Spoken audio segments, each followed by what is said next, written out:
You know, there is more to the stories that you face this week than you get from the coverage. We sometimes miss what matters most because we're so drawn to what matters next. Why do we keep seeing videos of black men dying in ways that are not met with the same urgency by the police or the state as the videos seem to warrant? What answer do we come to quickly? Compliance versus color. But we're missing what matters most. It's Friday night. Let's just take a moment. I have no big breaking news to dump on your head. Let's take a moment and see what we have failed to see, even though it's just as obvious as the video itself. What matters most in the litany of the dead? Daunte, Andrew, now Ronald. The videos have to come with a warning. You may not be able to watch this, but we are actually blind to what we need to see. The problem is not just being black in America. The problem is also about where you are when you are black in America. Lost in the next impulse of the media and the outrage and pain cycles of parents devastated and re-traumatized as loved ones are judged out of political convenience, is the reality that this all happens because of the presence and absence of rules that make systems in places that guarantee the outcomes we all say we hate. Prove it. Okay. Louisiana. Greene's situation. There's new video. We're showing it to you. But it was hidden for years. Why? Racism. Go deeper. The rules allowed the cops to conspire to lie. Yeah, like you said, a race. No, it's not that simple. And it doesn't have to be that simple because you won't change it by just saying they're racist. All we get when you say that is people say, no, they're not. You don't like cops. We can do better. And it's right there in front of us. They told the family Greene died in a car accident. So why couldn't the family find out they were lying? Because they used a perverse law to keep the video hidden and said they were investigating for 2 years. Now, things are suddenly moving very quickly in this Louisiana case. Why? The tape was leaked to the media, just like with George Floyd. Just within the last 3 hours, state police finally released all the video. I wonder why. A Friday night document dump. How obvious. And now they say, making big changes. Racial sensitivity training. No more choking. More transparency. In other words, what are they doing? They are changing the system of rules. Because it's not about one cop, one night, one choice, one sense of prejudice. It is systemic injustice. And we have allowed that phrase to become a political buzzword. It isn't. It is a reality. Systemic inequality creates these outcomes, and when it is exposed, people run. But we keep missing the opportunity to change what we must. And why? Because our outrage rightly starts here. They're hurting him.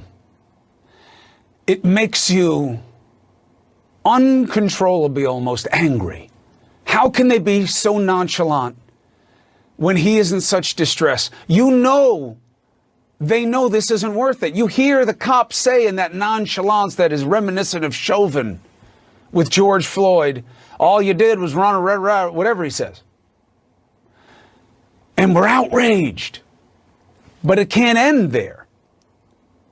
Because this is not just about who did what this night to this man.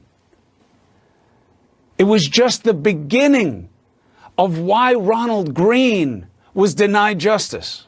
It doesn't end with the police. And the reason the police are the way they are when they do things wrong is because they have gotten there as a sequence of choices and decisions and rules and lapses.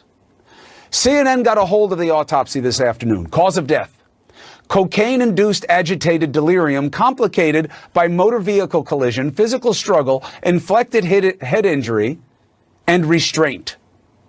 Laceration of Green's head were inconsistent with motor vehicle collision injury. What does that mean? They came from somewhere else. Most consistent with multiple impact sites from a blunt object. No written incident report was provided despite requests. No detailed information regarding the motor vehicle collision. No emergency services medical records were provided. The system allowed it to end there, because those are the rules and the lapses in rules. The system is not set up to safeguard against what happened. So the autopsy was ignored, and that is to blame as well, because the system is set up that way. And this is not some hyper PC out there idea about the man. This is the reality. Next step. Green's family says, we want a special prosecutor. Mr. Attorney General, do that. Can't. Here comes the system again. Why? The law in North Carolina says unless the local DA recuses himself, Louisiana, not North Carolina, although it's happening there too, I'll get to it. In Louisiana, unless he recuses himself, you'd have to show an actual conflict of interest. Just working with the sheriff, just working with the local cops that are involved, it's not enough. Now, interestingly, the district attorney in Louisiana is black. Well, then I guess it can't be racist, right? Says who? This is about a system. Do you believe that when you have officers of color, the problem goes away? The DA invited the Department of Justice to investigate, not the state. Why not? Is it because he knows? It's very hard for the feds to have a case. They'd have to show a pattern or a specific racist intent. The state can make a case the same way the locals can. So why let in the DOJ but not the state? Minnesota, okay? Daunte Wright. Cop says, oh, I thought it was a taser and it was a gun. Okay. First, we get past the compliance versus color, right? If he'd only not tried to run. All right. Now the videos come. Standard warning. But remember, I know it's hard to watch. If you don't watch and open your eyes to what it is beyond this one moment, we're never going to stop seeing these. So remember this. She didn't mean it. It was an accident. And now Minnesota Attorney General Keith Ellison, who made the move at the governor's direction because the locals there said, we think the public have lost confidence in us. So the governor got involved, brought in Ellison, the AG. He will lead now the manslaughter prosecution of Kim Potter for Wright's death, as he did in putting the team together to deal with Derek Chauvin and Floyd in the murder of George Floyd. The Hennepin County prosecutor knew well enough to ask for the state to step in, but they didn't have to. So here's the question. Why doesn't the system provide that there is always an outside prosecutor when policing is at issue? Why isn't that the system? Why is the system created to insulate the local prosecutorial instrument from any kind of scrutiny? In the George Floyd murder, again, the governor had to step in and appoint the AG after local lawmakers said constituents lost confidence. What if they hadn't? The initial report from the cops there was what? Oh, it was about drugs, some medical emergency. That's why George Floyd died. And what did the local prosecutor want to do? Crickets. Why can't a governor always do that? Oh, you can't take control from the locals. Locals have to have control. The right only calls for that when they like the outcomes. When they don't like it, you get the fraudits. Look, not every state allows for the upgrade to a special prosecutor. Why not? North Carolina, the law is set up to work against shining light on secrets. Andrew Brown Jr.'s death.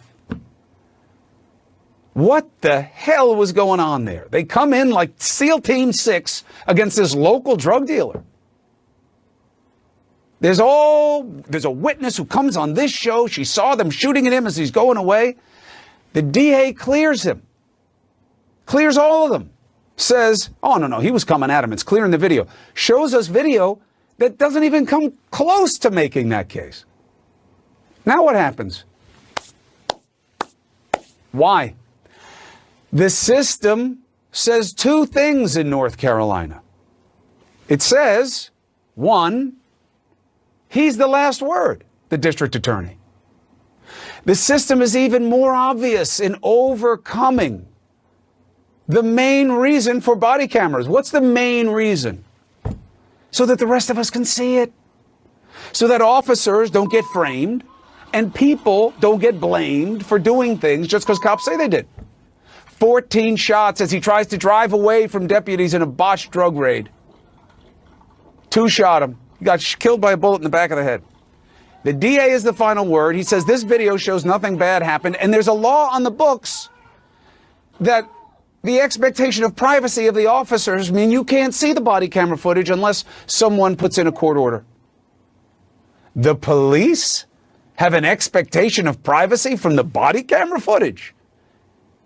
It is the obvious. They have an expectation of no privacy. That's the point. That's the system. That's the system. The DA's explanation denies anything that was witnessed or seen on tape. And he's got this trump card because of the system. He is the final word. The governor says, gee, I wish they'd put out the videos. I really think it'd be better if there's a special prosecutor. He's got no power compared to a local DA. The state AG made the offer. DA passed. He says, I'm the one accountable to the community. Attorneys general aren't accountable. Governors. Brown's family wants the DOJ to step in. These cases are very hard. These 1983 actions, you have to show a pattern of racist judgments, that they did this to Brown because he was black and they can prove it. It's very, very hard. The only thing that is simple to understand is this. Location, location, locations. Not just for real estate. It's the reality for black people in America. And I'm not saying it's perfect anywhere, but I'm saying systemic inequality is not a political phrase. It's not a synonym for liberal fixes or socialism or any other BS you have in your head.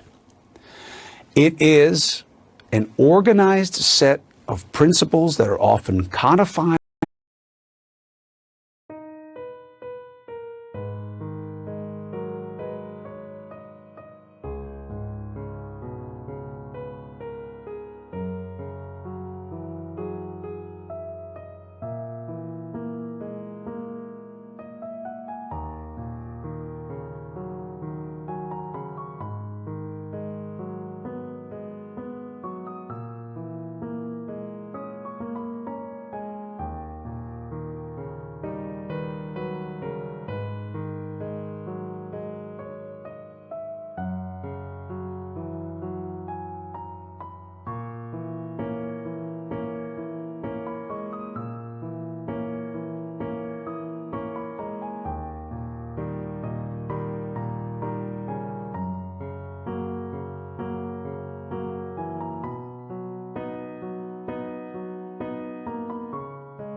or intentionally left absent and silent, that all comes together to ensure unequal outcomes. Now let's take this supposition to the better minds, Anthony Barksdale and Elliott Williams. I'm going to take a break. Look, I took my time tonight. It's Friday night, but you needed to see what it really is, because the videos overpower us. I get that it should get you here, right in your heart, right in your gut. Now let's use our heads. Right after this, let's get after it. How real is systemic inequality, and how much does it matter in changing the outcomes? Anthony Barksdale, Elliott Williams. Elliott Williams worked at the federal level as a prosecutor. Bark worked in policing his entire adult life, was the acting commissioner in Baltimore. Systemic inequality, is that just a media phrase, Bark, or does it have real bite in terms of helping us understand how it's not as simple as just black and white, literally and figuratively? It absolutely has a real meaning, and the evidence is there now. Chris, Elliott, we're seeing it over and over again, and there's just no denying it. And we have those who are lost in cognitive bias, ignorance, or whatever you want to call it, and we have to shake them out of it, because the profession of policing is in danger. I had a guy come up to me on my personal time, Elliott, and he said, stop making it just about race. I said, well, it keeps happening to black guys. He goes, it happens to a lot of people. He says, change the rules, change the outcomes. I said, like what? How do you change the rule? Don't be racist. He says, no. If somebody polices badly and you don't report it, you're in as much trouble as that guy is. Change the rule. Change the tactical training. Change how they assess these situations. Change the transparency rules on body cam. Change the duty that you must inform. Change that there must be review. Change that there must be special prosecutors when it's an issue of policing in the same locality. Change the rules, and you will change the outcomes, because you will put a price even on racist tendencies that people won't want to play. And the guy made a great point. He said, I was a cop for 35 years or whatever he was, different levels. He said, even if you're a racist, you will not act that way if it's going to be your ass. And I thought it was very interesting. How does that ring true to you, Elliott?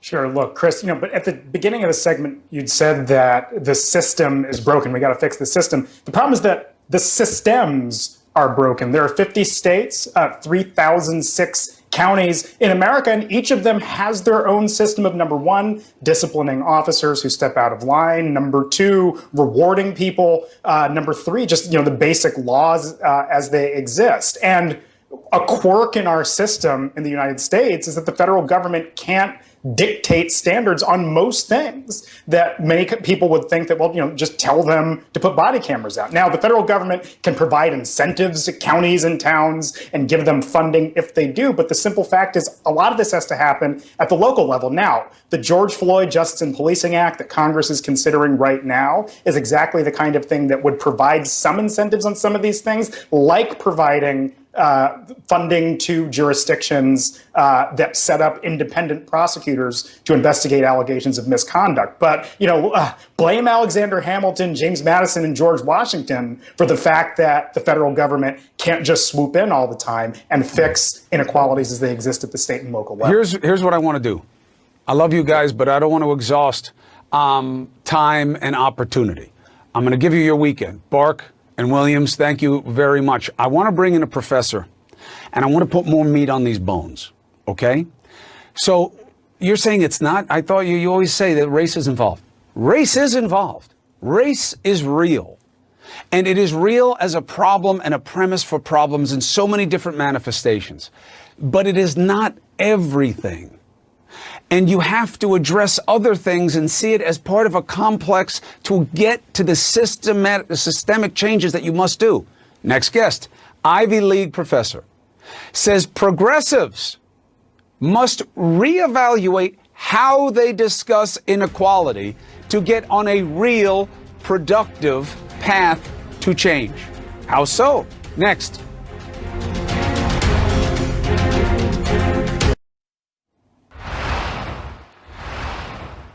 I'm open to a lot of criticisms. You have to be in this business. But one that's not fair is the idea that show you the videos of beatings and I always want the next one so I can keep shocking you into viewing. It's not true. I want to change the reality. I want you to push for a change because you're so outraged and you realize we can do better so that I don't have to show you videos like that ever again. How? Well, our next guest says, and he's been studying this a long time, if you want it to stop, you have to stop limiting your idea of the problem to just race. And that sounds counterintuitive to a lot of people. Adolph Reed Jr. says, hear him out. Professor Emeritus at the University of Pennsylvania. Professor, thank you for joining me. Yeah, thanks a lot for having me. Now, to be clear, and I've seen how some people review your theoretical explanations, you're not saying that race doesn't matter. Race matters, but you're saying it is a shortcut to just stop there and make it literally about black and white. You say we're missing the root causes that will get us to a better place. What are we missing? Well, I think what we're missing is kind of tied up directly with the point that you make about systemic inequality, right? I mean, the function of police in a highly unequal society comes down largely to protecting property from those who don't have it and might be a danger to it. And of course, that's not all they do. They do a lot more. And to be clear, you know, I'd like to hear an answer on the other side of the line if I call 911. So, I mean, that's not the problem in a mass, complex society, especially one like ours. Like, you need to have a police function, first of all. But the fact is that on the race question, and I think the location point you're making earlier is a quite important one too. One of the things that race is and always has been, like in this society, is a shorthand. It's a way to provide like a quick and a visible cue for who supposedly naturally belongs on the bottom and who doesn't, right? I can remember a half century ago, after the Civil Rights Movement, when police officers around the country were routinely sent to community colleges to take race relations courses or like African American studies courses. And I've been thinking about that a lot again lately to try to change the mindset. But the problem, but then around the same time, the levels of inequality in the society as a whole began to increase sharply and steadily over the next half century. And then lo and behold, police forces moved to a different kind of stress policing, as it used to be called, right? SWAT squads, stakeout squads. And I think the problem, and yes, there are obviously sharp racial disparities that, you know, I didn't just fall off a turnip truck. But the problem is that police impose stress on and control, particularly in populations that have been designated for stress and control, like in zip codes in particular. I would recommend to you and to the listeners a great article by Christian Parenti called "The Surprising Geography of Police Killings," back of the napkin calculations on race, region, and violence, that was published in an online journal called nonpsych.org. Because what Parenti finds is that in some regions and some zip codes, actually whites are killed by police at a higher relative rate than blacks. Obviously, in many others, the pattern is the reverse. But why would it be reversed, though, Professor? Just so people understand, because this argument always gets mired into relativism. Right. Black people commit more crime, yeah, but not as a percentage of population. Well, but it's a lot of black-on-black crime also. How much of this is about? If you had to pick one thing to leave this audience with as an idea tonight about where we have to focus to think about how to get to a better place, what is it? It's that blacks are killed disproportionately, Hispanics are killed disproportionately, poor people are killed disproportionately of whatever race. And the other point is that disparities are significant, but every year the plurality of people killed by police are, in fact, white. And that leads to the strategic takeaway, right? That the only way to get at this, like you said, to get at the problem is to drill down to the underlying causes. But the other piece of that is, it's a democracy. So we need to build, majorities. And if it's a problem, like many, many others, for instance, like absence of access to healthcare, that Black people may experience or may suffer from at relatively higher rates, that doesn't mean that there aren't many, many more non-Black people who have the same problem. And the only way we're going to change these entrenched systemic inequalities is through building the kind of broad-based political alliance that can bring pressure on the lawmakers and the rest of the political system to change it. We're missing a big and. Color, yes, but color and class. And the smartest political move by the right has been to split white poor people away from Black or brown poor people, to see them as an enemy. When if you were to put them all together, at the end of the day, while color has unique disadvantages and unique things that must be approached, if you gave that entire group what Black and brown people are asking for, you would have the biggest political base and the biggest remedy for so much of what ails us. I know. I've been reading your stuff. Professor Adolph Reed, thank you very much. The conversation must continue. Thank you for starting it with us tonight. Color, thank you very much. And absolutely color. We have racist issues that are ingrained that we must deal with. But when you look at color and class, that's the biggest block that can change this country. Now, speaking of big moves in the Matt Gaetz scandal. It's all anonymous. They have nobody on me. They got one guy who's just trying to save himself. Not anymore. CNN learning Gaetz's ex-girlfriend will cooperate with federal investigators looking into alleged sex trafficking by the Republican congressman. We got a legal eagle who knows all the players and also knows what does it mean when someone decides to talk to the feds. She's not charged. Next.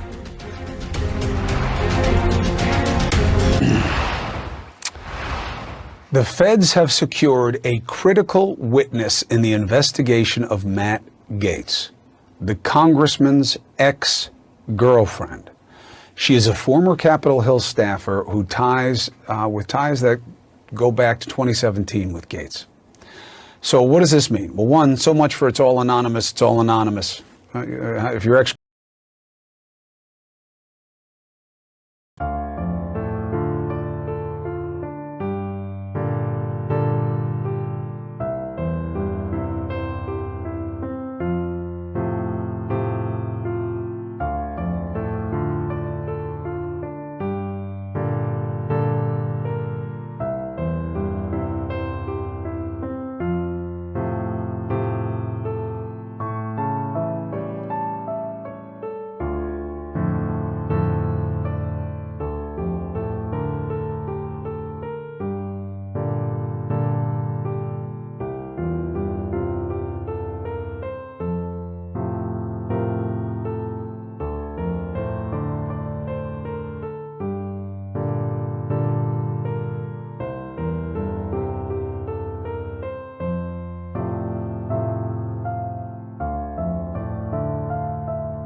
girlfriend's anonymous, you got bigger problems. Also, the idea that it's all deep state, it's deep state. Again, it's your girlfriend, you got bigger problems. And the idea that deals keep popping up and we expect to see more, and they're not even talking to Gates, when it comes to federal investigations, that can be your biggest problem. For somebody who has some perspective on this, Mark O'Mara knows both sides of the aisle, obviously, famous defense, also knows prosecution. You do not want to be the person the feds are not talking to. Why? Well, you don't want to be the last one in because they are putting together their case. If you think about it, what we know so far is we have Greenberg. Him in and of himself cannot do anything. He's sort of like the bare bones. He's got a lot of baggage that he carries with him with his felonies and whatnot. So they start looking to the outside and they start looking at corroboration witnesses and forensic evidence. But when you get an ex-girlfriend of the person who they seem to be now targeting, I sort of liken it, Chris, to a jigsaw puzzle. There's a bunch of pieces on the ground. We don't know the piece or the picture yet. But now what we know is that Matt Gaetz's face is on one of those pieces because that's exactly why they're talking to the ex-girlfriend. All right, so the first blow-off is jilted lover. She's angry. Wouldn't that be something that the feds would very much take into consideration before reaching out and having any secondary conversations? Well, yes, but again, they're not done. I know the prosecutors, they are doing this very methodically. So what we have is Greenberg, big fish, so to speak. But yes, we're going to have the girlfriend. We're going to have other people who come in because they're not going to just go with two witnesses. Because you're right, Greenberg is assailable. And even the ex-girlfriend, jilted, has a battle to wage. But when they bring in the rest of the evidence, the other witnesses, the forensic evidence, the banking statements, whatever it might be, that's what they're going to put together to make sure that when they get in front of a jury, that they're not going to have concerns with the validity of their overall case. Now, to be clear, I'm not saying she is a jilted lover or anything like that. I'm just saying the way you deflect. Now, we're going to hear that, though. Right. Now, the big question is this.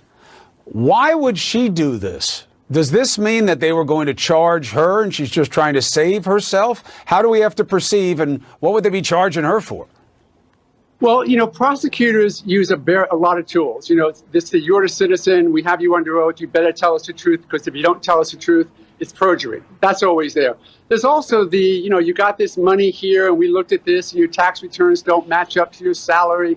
There are those subtle threats of prosecution. We don't know where they're doing it when, but they have a lot of tools in their tool bag to say to a witness who they want to talk to, you better talk to us, and you better tell us the truth. So whether it's fully voluntary or just with fear of some other government intrusion into their life, she's going to probably come in and tell them everything they want to hear, as long as it's the truth. Now, the key here is, what is your understanding about how she fits in? That this isn't someone who is just dating him and had eyes on an odd lifestyle, but she was part of the lifestyle that involved some type of combination of money, travel, and intimacy. Right. She's somewhat circumstantial, potentially, right? But she's going to be able to give a lifestyle history of who Matt Gaetz is, which is, I was here, I was in the Bahamas, I was there, I know he did this, I know about this girl, whatever it might be. Again, it's one witness in an overall scheme or plan that the government is putting together, and she fits in a number of those different pieces to the puzzle, probably. We just don't know what they are yet, but presumably Roger Handberg and his team who are prosecuting this do know exactly where she fits. Here's the big question. If she knows because she saw but wasn't part of it, that's a big problem for Gaetz. If she knows because she was paid and was part of it, that gives some credibility space for him to push back on her. We'll know soon enough. Mark O'Mara, appreciate you. Sure thing, Chris. Be well. Pieces in the puzzle. Pieces. President Obama says that there is footage and records of objects in the skies, these unidentified aerial phenomenon, and he says we don't know exactly what they are. What do you think that it is? I would ask him again. Thank you. That question from the Fox guy, I mean, they would accept basically anything as an answer that's good for Trump on that network. President Obama, he's raising the point that they don't know.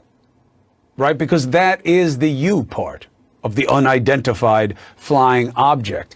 We should have a curiosity. And not because that means that you have to believe in aliens.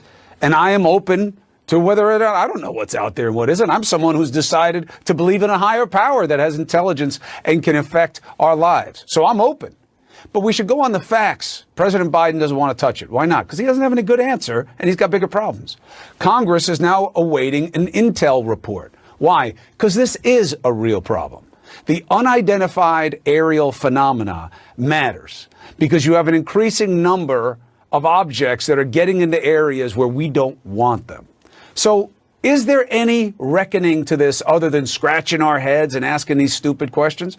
An expert offering his own ideas. Mick West is the author of Escaping the Rabbit Hole. Now, he says you got to look at these things through the prism of science and practicality. Welcome to Primetime. It's good to see you. The first one, let's do this episode by episode. The triangle video, okay? This was recorded by personnel aboard the USS Russell, July 2019, off the coast of California. The green flashing triangular shaped object with a night vision device from a Navy ship. Nothing can fly in that shape in that way. What the hell is it? What is there an explanation that we have ignored? Well, the first thing you notice about it is that it's flashing, and the way it flashes is very like a plane flashing. And the next thing you notice about the video is that there seem to be other triangles in the scene as well. There's a couple of triangles at the end that it flies past. But if you analyze the video, you can find that those triangles are actually stars, which means that there's something about the camera that's making these stars, which are normally little points of light, be triangle-shaped. So if that's happening to the stars, it's also happening to what's making the triangle. And if it's flashing like a plane, then the simplest explanation is that it is a plane. And some camera lenses actually have a triangular aperture, and some night vision binoculars have that same type of triangular aperture. And they, when you look at stars and when you look at planes through this type of night vision binocular, and it's a little bit out of focus, if you don't realize it's out of focus, then you are going to see exactly what you're seeing in this video. And we've managed to replicate this. We've replicated this exact thing with these flashing lights from a plane going by and these triangular stars. And I've analyzed the speed of the thing moving across the scene. It's exactly the same as the planes would be in that region at that altitude. You call it the bokeh effect, B-O-K-E-H? Yeah. Bokeh is just simply the shape that an out-of-focus light will take when it's out of focus. Now, you see it sometimes if you take a picture of a Christmas tree, the Christmas tree lights will look like little round circles. But when you use a triangular lens like this, a triangular aperture in your lens, like is in some of these night vision binoculars, they come out as little triangles, just like we see in the video. And the military wouldn't be sophisticated enough to know about this potential issue? Oh, I think that the military certainly is, but I think what's going on here is perhaps this UAP task force that is leaking these things out, perhaps doesn't have a lot of people on board, and somehow they've become convinced that this was maybe at some point unidentified. The thing is, we don't know any context about this video. We know very little about what the provenance of it is and what people are actually claiming about it, other than the people, the UFO promoters who have released it. Here's another one, the flying saucer. The Navy name is Gimbal. The UFO encounter taken aboard a Navy fighter jet from the nuclear aircraft carrier USS Teddy Roosevelt off the eastern seaboard near the Florida coast. Again, sophisticated people, pilots seeing this thing, they don't know what it is. It doesn't make sense to them. They don't even get the rate of speed. Sure, they don't know immediately what it is, but I think perhaps later, when they analyze it, they would figure out what it is, because what we're seeing is infrared footage. We're looking at heat sources, and it's inverted, so hot things appear black. So I think what we're looking at is the tail end of a jet plane, and that would appear as a big glare that would kind of obscure in the same way that this flashlight here, when I point it at the camera and turn it on, you get a big glare that obscures it.